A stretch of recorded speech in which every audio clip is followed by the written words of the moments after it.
So hey guys, welcome to Industrial Wasteland.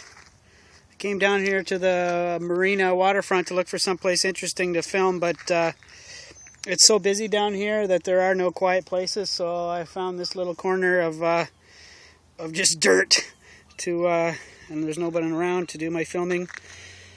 So yeah, after watching one of NL Spruce's videos where he's refurbishing an e-bike of his, I decided that I'm going to refurbish my own e-bike that I have. So I think it was 2009 I purchased a BionX PL350 kit with the 36V lithium battery.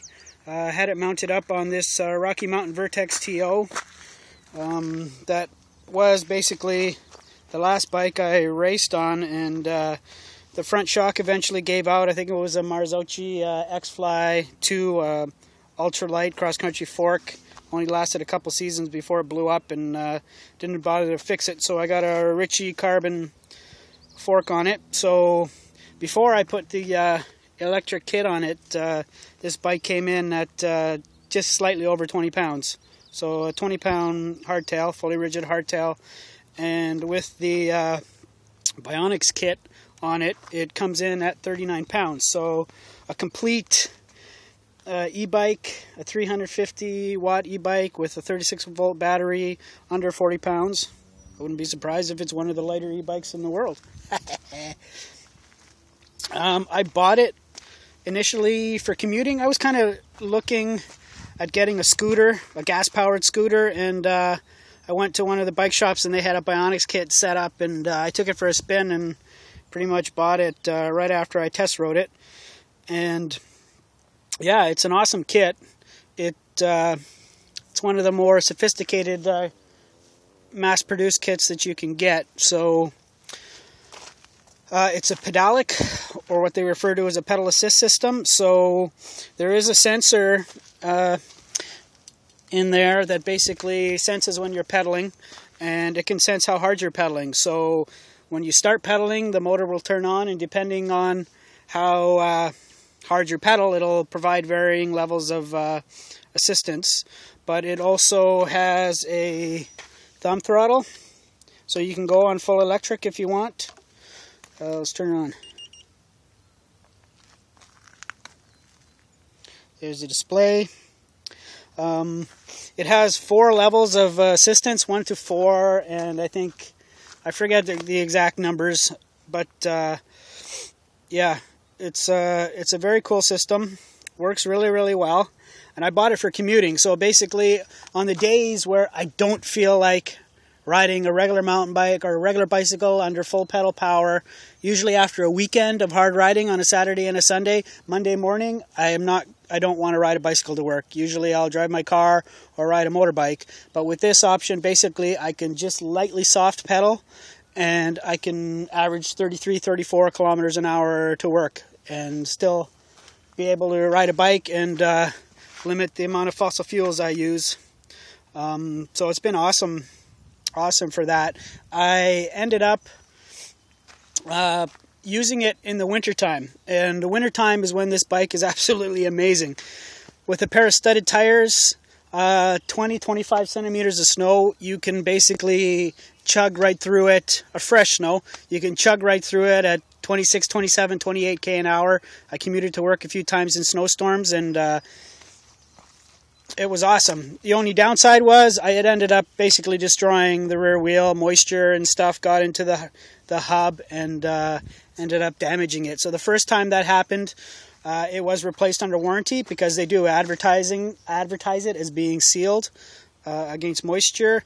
And then the second time I kind of was like, the bike was no longer under warranty, so it was my fault for using it in extreme conditions.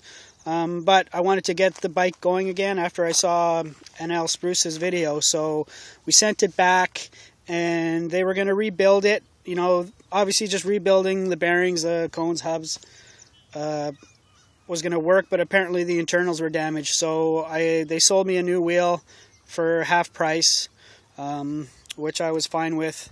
And yeah, so I'm going to enjoy using it for commuting.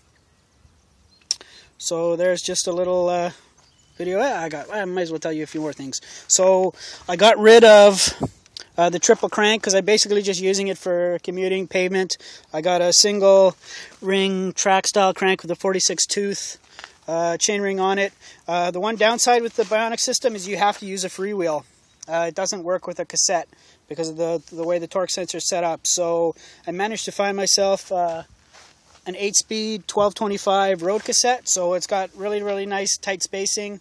It's hard to find cassettes like that anymore. I mean, most of them are usually really wide range off-road cassettes for, you know, department store level bikes, because those are about the only thing you're going to find freewheels on anymore. So I don't put a lot of miles on this, and it's an old school tough steel cassette, so it should last quite a while. The one downside is with this system, you only end up using a couple gears. So I'll be wearing out the bottom 3 gears before any of the other ones. Yeah, what else can I say about it? Yeah, so in North America, in Canada, the max speed that these are allowed to go to be considered still be considered a bicycle is 32 kilometers an hour. So the unit was designed to no longer provide assistance after 32 km an hour. But because this unit was sold worldwide, I did find some of the codes online to get rid of the speed limiter. It only got me a couple extra km an hour from 32k to like 34, 35, which is very helpful. I mean, if you're out riding under pedal power, to go from 32k an hour to 35k an hour takes a pretty substantial extra bit of energy to do that. So that extra speed was nice.